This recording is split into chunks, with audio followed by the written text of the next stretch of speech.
I'm guessing it's about in the middle of the boulderless beach. There is something that looks like a T or a cross on it at the top. For more than 2 centuries, treasure hunters have obsessed over the money pit. But a set of ancient maps from the 1400s suggests the real vault was never hidden underground. It was hidden in plain sight. These treasure maps don't just sketch Oak Island, they chart it with geometric precision, pointing to anchor stones, landmarks, and mathematical alignments modern searchers completely overlooked. And when the team finally followed the map's coordinates, the stones were exactly where the centuries-old map said they'd be. Suddenly, the entire island isn't just a mystery. It's a coded blueprint built by people who clearly knew what they were doing. The question isn't, is there treasure anymore? It's, how many maps have we misread for 200 years? Hidden markers in plain sight. This is the starting point. I believe the Templars had carved this. Steve Guptill walked across the shoreline of Oak Island with a focused look on his face. He was heading toward a spot about 280 feet away, right in the middle of what people call the boulderless beach. This specific area is famous for its lack of natural rocks, which makes any large stone found there look very suspicious. He wasn't just wandering, he was following a path set by an ancient French map from the 1400s. A theorist named Erin Helton believed this map held the key to the entire mystery. She had already helped them find one anchor stone, and now they were looking for the second one on the northern shore. Marty Lagina and his son Alex followed close behind, along with Jack Begley and Gary Drayton. They were only 60 feet away when they saw it. There was a massive rock sitting right where it shouldn't be. This was the North Anchor Stone. When they got closer, they noticed something even more shocking. There was a carving on the top of the stone that looked like a letter T, or perhaps a cross. Alex Lagina thought it might be natural, but it also looked a lot like a ship. See, this wasn't just any rock. It was a twin to a stone found on the southern part of the island. Both stones were almost the same size and shape. They even had similar marks on them. Erin Helton had seen both of them in high-tech LiDAR data before they even stepped onto the beach. This gave her theory a lot of weight. If these stones were used as anchors, they could be used to find a specific spot on the island. Gary Drayton pointed out that if you were coming in from the open water, these rocks would be the first things you'd see. They were perfect markers for anyone trying to find a secret entrance. The team felt like they were finally getting somewhere. Before we go further, if you love deep dive breakdowns like this, make sure you're subscribed to Bravo Tango. It's the only channel that tracks every clue, every crack in the ground, and every discovery the moment it happens. Now, back to the show. Finding these boulders was a huge success. But here's the catch. These stones were just the beginning of a much larger mathematical puzzle.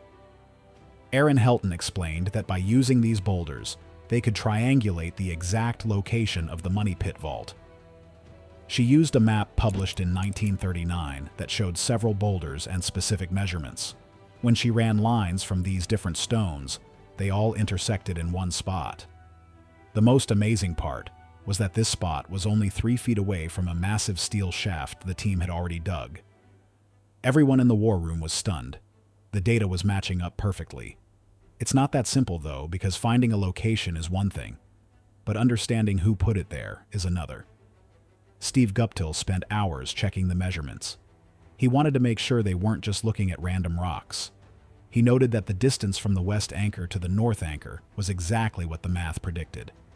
This kind of precision from the 1400s is honestly mind-blowing. It suggests that whoever built the treasure system had a master plan. They weren't just digging a hole, they were creating a landscape-sized map. This discovery was spectacular because it corroborated independent data sources. The team had been working on the money pit for years, but this map gave them a new perspective. It was like looking at the island through the eyes of the original builders. Marty Lagina said they should get Erin all the data they could. They wanted to see if she could find the exact location of the vault. Finding the anchor stone was just the first step in a much bigger mission. The hunt was now about more than just digging. It was about solving a geometric puzzle that had been sitting in plain sight for centuries. Ancient carvings on a heavy boulder might prove a legendary voyage actually happened. Massachusetts Stone Clues. The Boatstone is a 250-pound boulder which contains what many believe are 14th century carvings of a ship. The Boatstone is a 250-pound boulder located in Westford, Massachusetts. It's famous because it has carvings that many believe are from the 1400s. These carvings show a ship, an arrow, and the numbers 184. 5 years ago, a researcher named Robert Marcus suggested that these marks were actually a treasure map leading to Oak Island. He believed the Scottish Templar knight Henry Sinclair made these carvings. Many people think Sinclair sailed to Nova Scotia in 1398 to hide a massive treasure. We're talking about things like the Ark of the Covenant and the golden menorah from King Solomon's temple. If this is true, it changes everything we know about North American history. The Boatstone seems to represent a coastal range, telling travelers to follow the coast. This would lead them straight to the shores of Oak Island. The connection between a rock in Massachusetts and a tiny island in Canada sounds like something out of a movie. But the evidence is starting to pile up. The stones found on the beach by the Lagina team have the same type of markings as the Boatstone. This suggests that the same group of people was responsible for both sites.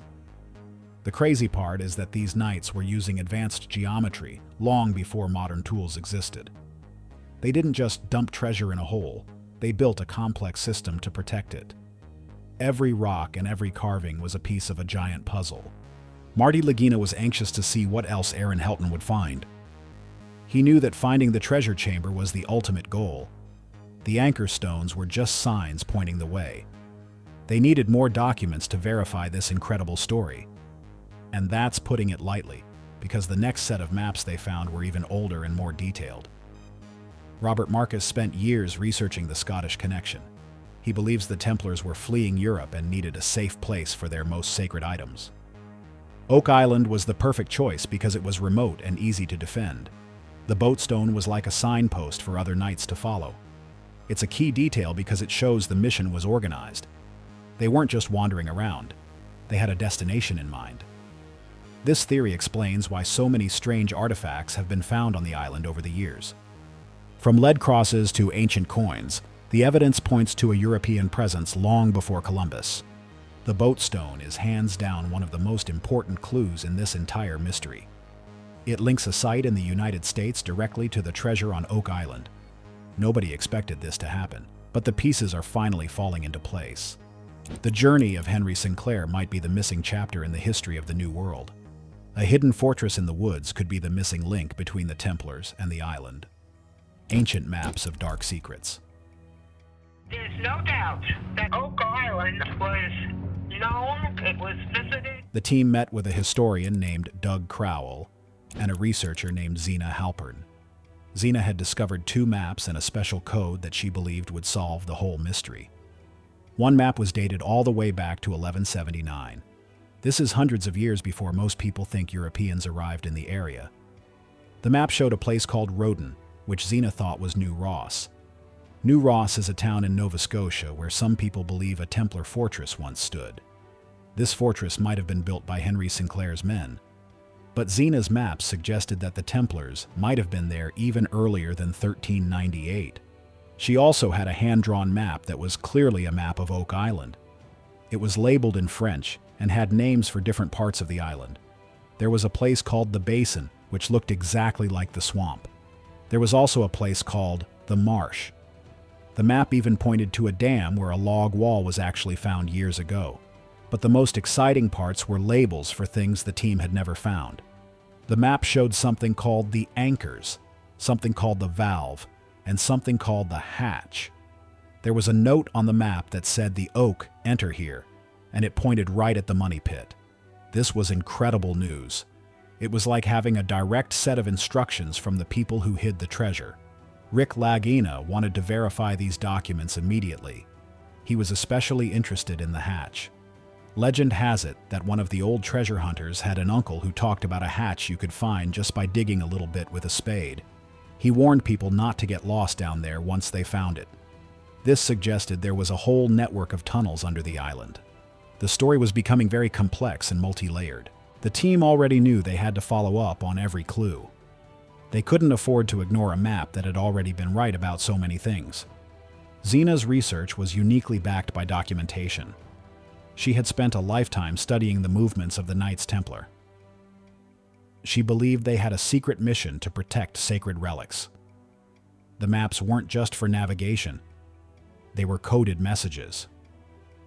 The team realized that the island as they knew it perfectly matched the descriptions on the ancient paper. The basin was the swamp, the marsh was the low ground, and the dam was the wall Fred Nolan had found. It was all there. The only thing left to find were the things no one had seen yet. The valve, the anchors, and most importantly, the hatch. This was the moment where rumor and conjecture turned into a solid plan. They had a series of targets that correlated perfectly with the island's geography. It was a spectacular development that gave the search a new sense of urgency. Finding a strange hole in the woods might lead to a secret back door. Entering the underground passage. Some of these small trees. Right. Is there any prohibition against if you're just digging it out with a hand shovel? I mean, we just don't want to get afoul of the rules, you know? Right. I couldn't do it. Right. Without a permit. Dave Blankenship was out in the woods near his property when he noticed something that didn't belong. He wasn't even looking for treasure at the time. He was actually out looking for a deer with a friend, but what he found was far more valuable to the mission. It was a strange depression in the ground on the western side of the island. Now, this is a key detail because most of the famous action happens at the money pit on the east side. Seeing something weird way out west was a huge deal for the Lagina brothers. They'd been looking for any sign that the ancient French map provided by Zena Halpern was more than just a piece of old paper. Dave had been living on the island for decades, and he knew the land better than anyone. If he said something was odd, the team listened. The hole was tucked away in a quiet area, and it looked like it hadn't been touched in centuries. Jack Begley took that map and did something really smart in the back of a Yukon. He used modern satellite imagery to see if the landmarks on the 14th century drawing matched the island as it looks today.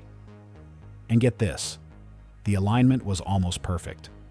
When he laid the old map over the new photos, the spot labeled as the hatch fell right where Dave had found the hole. It was right near where Dave's driveway meets the main road. Nobody expected this to happen with such accuracy. See, the map was hundreds of years old, yet it was guiding them to a specific spot on the ground like a modern GPS. Jack blew up the image to show the brothers how the coastline on the map followed the real shore perfectly. It was just slightly offset due to hundreds of years of erosion, but the core landmarks like the swamp and the money pit were all there. Rick and Marty Lagina went to investigate the site with a professional archaeologist named Laird Niven. They had to be careful as they walked through the thick brush. When they finally reached the spot, everyone stopped in their tracks. It wasn't just a random hole. It was a square-shaped depression that looked like it had been cut into the earth by human hands. Basically, it looked like someone had removed specific rocks to create a doorway. Laird Niven looked closely and noticed the soil inside the hole was very loose. It didn't match the packed earth around it. He suggested that the hole might lead to a tunnel that went off to the side. This was exactly what the team was hoping to hear.